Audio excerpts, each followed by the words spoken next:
माननीय विकासपुत्र माननीय गोपीचंद पडळकर साहेब त्यांचे विरोधकांनी जो कालपासून जो वादळी उठवा लागले त्या विषयावर अनुषंगानं मला एवढं म्हणायचं आहे की माननीय गोपीचंद पडळकर साहेब तालुक्याचे विकासपुत्र आहेत. ते विकासपुत्र असल्याने आमचे तुमचं बहुजनाचे नेते आहेत आणि बहुजनाचे नेते आजपर्यंत आम्ही 20-25 वर्षापासून आपण तालुक्यात बघतो. तालुक्यात बघत असताना आजपर्यंत कितीतरी आमदार झाले, कितीतरी नेते झाले, पण कुठल्या गावात कुठलं देव आहे आणि कुठलं रस्ता आहे, किती काम करायचं, 5 लाख 10 लाख सोडण्याचं निधी आजपर्यंत तालुक्याला माहिती नाही. गोपीचंद पडळकर साहेबांच्या माध्यमातून आजपर्यंत आमदार होऊन 1.5 वर्षात त्यांनी प्रत्येक गावात कमीत कमी नाही म्हटलं तरी 20 लाख ते 30 लाख रुपये आतापर्यंत कामं त्यांनी केलेलं आहे. आणि इथनं पुढं सध्याचे आता एवढं देवभूमीत 5 कोटी 4 कोटी असं निधी त्यांनी तालुक्यात पडळकर साहेबांनी निधी आणलेला आहे आणि ते विरोधकांना बघू वाटत नाही.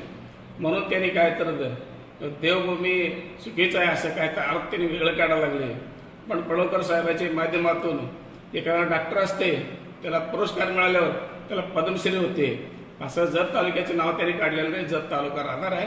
जत तालुका देवभूमी असे पुढं नाव देऊन जत तालुक्यात किती गाव आहेत आणि किती देव आहेत ह्याचा पाठपुरावा करून आज 8 गावात त्यांनी 5-5 कोटी रुपये त्यांनी पडळकर साहेबांनी तालुक्यासाठी खेचून आणलेलं आहे. आणि पंचायत समितीला 15 कोटी, नगर परिषदेला 10 कोटी आणि RTO ऑफिसला अशा वेगवेगळ्या माध्यमातून साहेबांची आता नगर परिषदेला पाणी पुरवठ्यासाठी 79 कोटी रुपये 100 आणि वैशाळ योजनेसाठी साहेबांनी 500 कोटी रुपये सध्या आता परवा निधीतनं मंजूर करून आणलेलं आहे. आणि येते 5-6 महिन्यात पडळकर साहेबांच्या माध्यमातून तालुक्यात पूर्णपणे पाणी फिरणार आहे. आणि पूर्ण पाणी फिरलं तर पडळकर साहेब हे कायमस्वरूपी आमदार म्हणून जत तालुक्याचे आमदार म्हणून राहणार आहे. विरोधकांनी तुम्ही किती जरी काय बोलला तर पडळकर साहेब जत तालुक्यात हटणार नाही. आणि पडळकर साहेबांची सर्वसामान्य बहुजनाची एक नेते आहेत.